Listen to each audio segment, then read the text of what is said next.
What's going on about this Afro think tank? White man says that they are the problem. And he's pretty pissed off about it.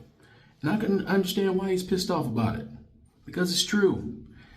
And hey, let me have a heart-to-heart with you white folks, especially the ones watching me, all right? To watch me to get pissed off.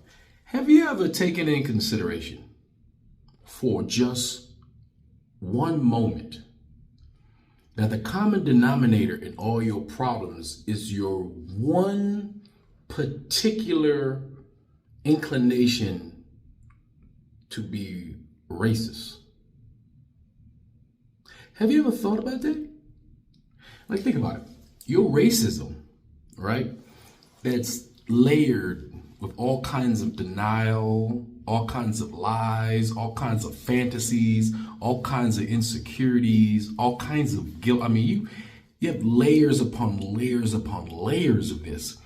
It's thick ass hide of mental illness wrapped around your European brains, right? That culminates you to try to protect yourself, to justify your position on this planet by being a racist. Because most of you guys never even met a black person. You're afraid of people you've never met. Most of the violence that occurs around you are about people who look like you. Think about it. Think about it. Most of the violence you see is white. You don't see black violence. You see black violence on TV. The same way we see it on TV. It's for fake.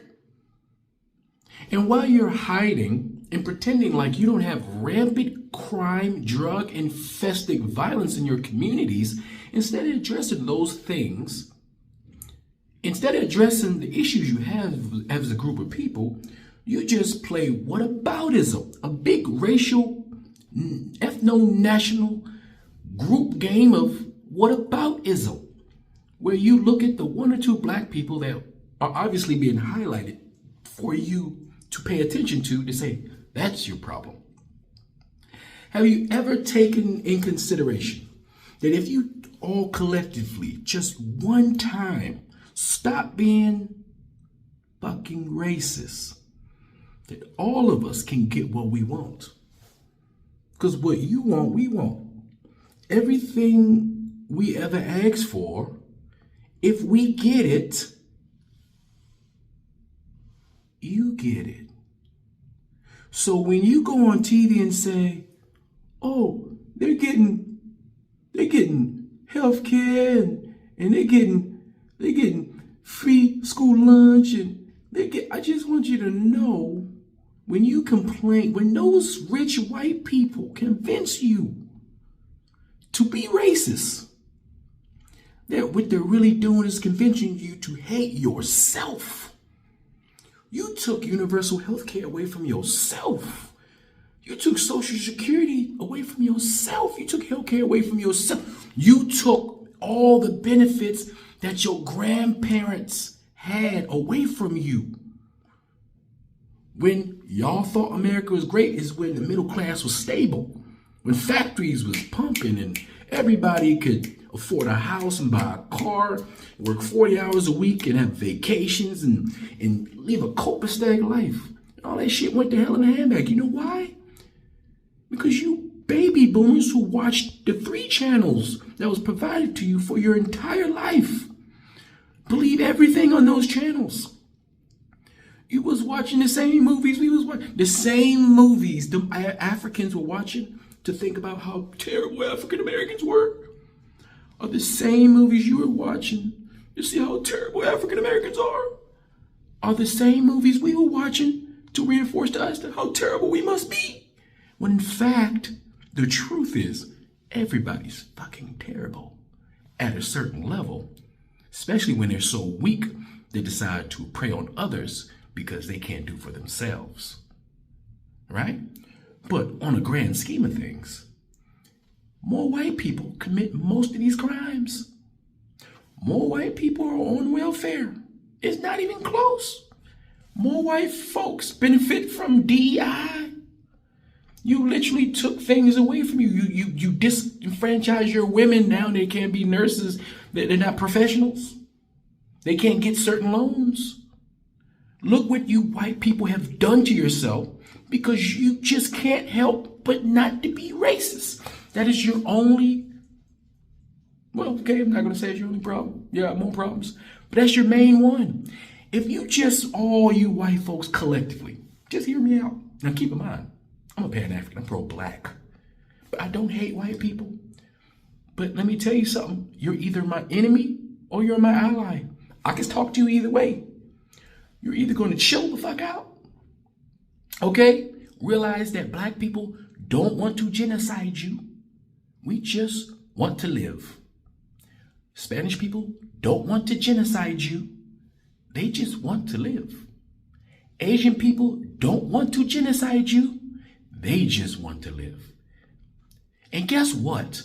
America's a very big country and we're underpopulated. Did you know that? That's why your rich white men in suits keep bringing people over here. But there's not enough white people. You gotta understand that. Whose fault is that?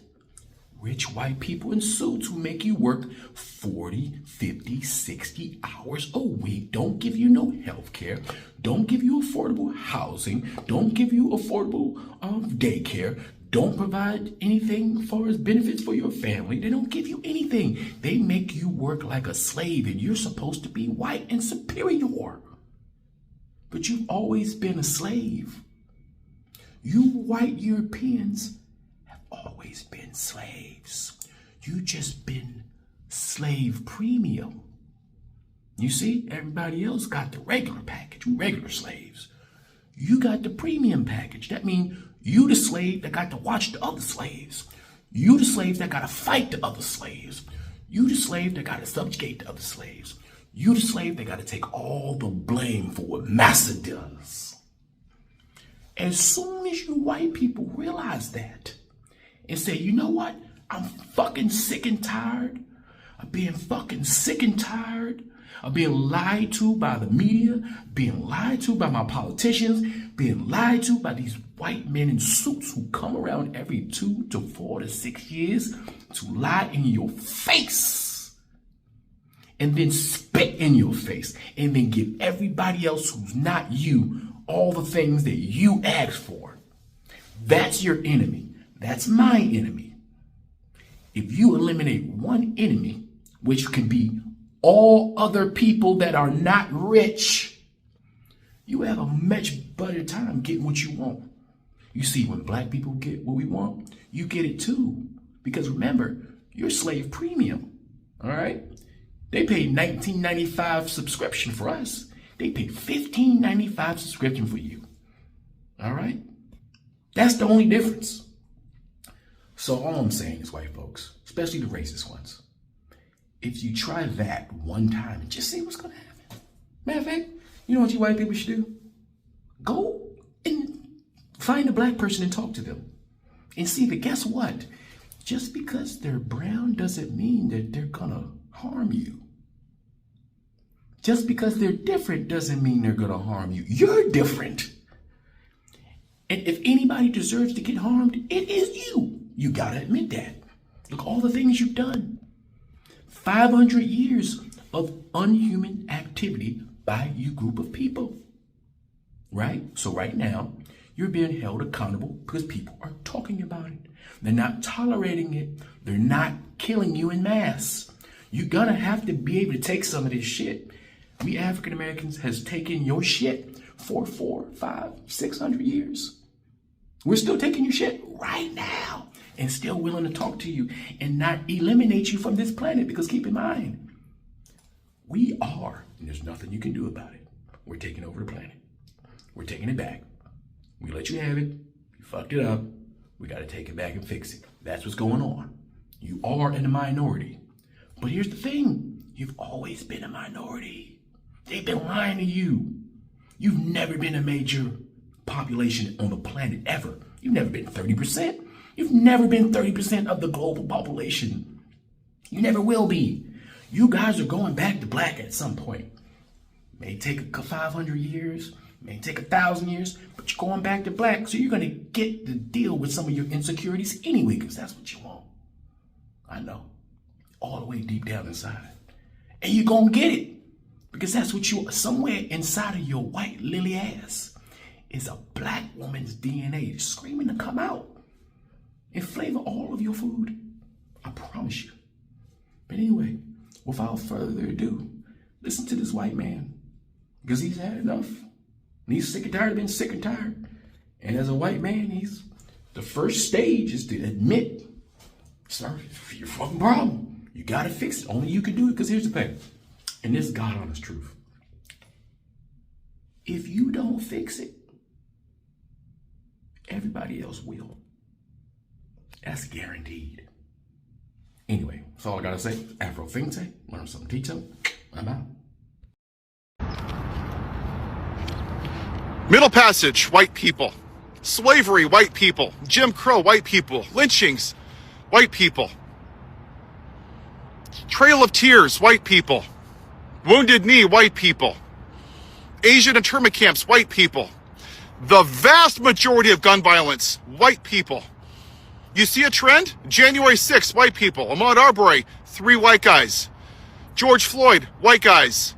The felon in the White House, a white man. You see a trend?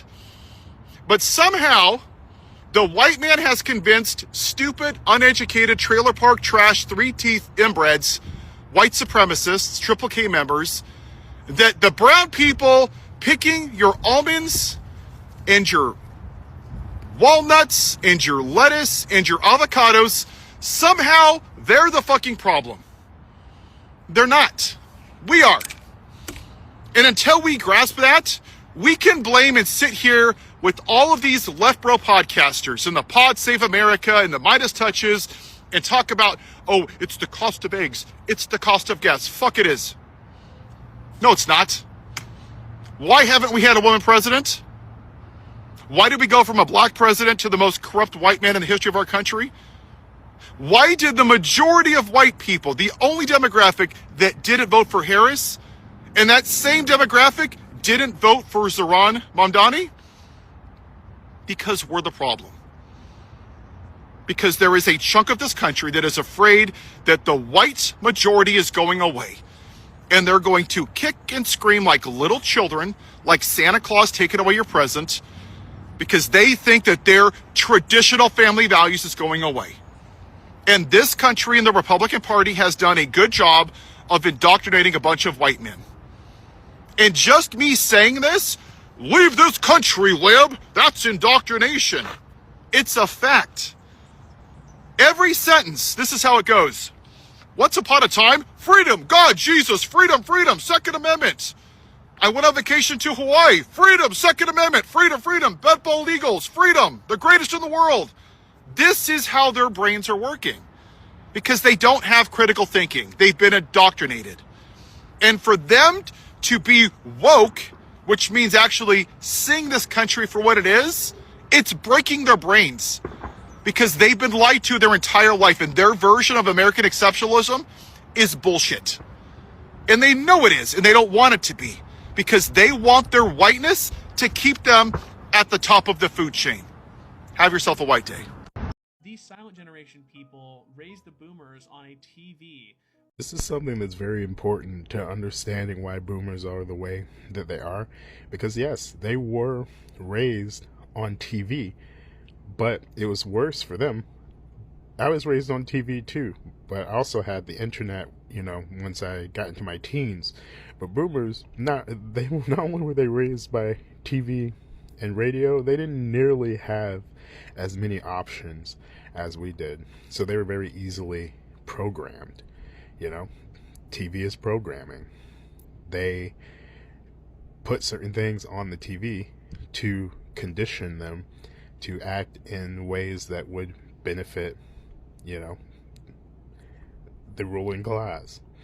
And over time, they were manipulated and coerced into dismantling everything that their parents had built. The social safety net being the most important.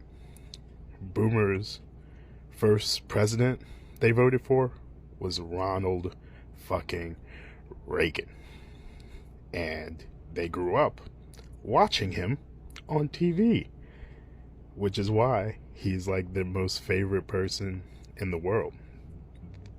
They indoctrinated them and made them massive fans of Ronald Reagan, and so they followed him off of a cliff and dismantled so much of the safety net, believed so much of his racist rhetoric, his sexist rhetoric, his ableist rhetoric, that dismantled the social safety net for the disabled, for black and brown people, you know, for so mentally ill people, so many people.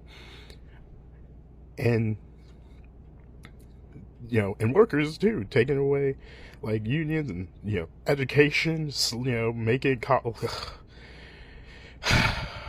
like college was so much cheaper. They literally had to, like, they could take a penny out of a wishing well and go to college for like 4 years. But Reagan and the programming convinced them that all that shit was evil, and that, you know, black people were parasites and mentally ill people were just terrible. You know, their parents went to therapy, right? Like, they had therapy and shit. They had mental institutions, and they were working. Like, it wasn't as taboo to go to therapy. But Reagan convinced them that therapy was evil. Like, they were literally programmed, guys. Like, that's why most of them are addicted to TV today and don't question the news, because they grew up with 3 fucking channels that told them everything that they know, and they still believe those things. They haven't changed. You know, we have to reckon with the fact that they are not, a lot of them, not all, but many of them aren't competent, and they're at ages where the neurodegeneration is making them even less competent. And it's not, you know, it is what it is. But, you know, we can't really treat them as if they are still young and have their full facility. They're, you know, they're aging and are making big decisions that many of them are not capable of making. And the ruling class and the corporate class are using that to their advantage so they can consolidate their power and take even more control and finish what they started, taking over the entire country and, you know, continuing to dismantle as much of the social safety net as they possibly can. This has been a long con, a very long con, that they've been using the boomers to, you know, solidify. But it's taking a long time because, you know, the people that they've been trying to eradicate, the disabled people, the black and brown people, the women, you know, these are people who, if they were stable, if they had the resources that they need, the education they need, these people would resist the ruling class. That's why they want to keep them down, because they want to maintain white supremacy, white economic control over all of the resources and land. White people have almost 90% of the wealth in the U.S. The white ruling class owns all of that wealth, and we all have to, like, you know, the little wealth that we do have, we have to give back to them anyway, because they control all the land and resources, including our basic needs that they use to force us into servitude and slavery. So, yeah, you know, might be the right time to get your boomer parents off that TV. You know, they like to argue and fight and think that they know everything, but their brains are literally deteriorating. And I'm not being ageist, but the cognitive dissonance makes them rationalize their competency. So they think they're more competent than they actually are. A lot of them are still spicy, though. A lot of them are. I'm not saying all of them.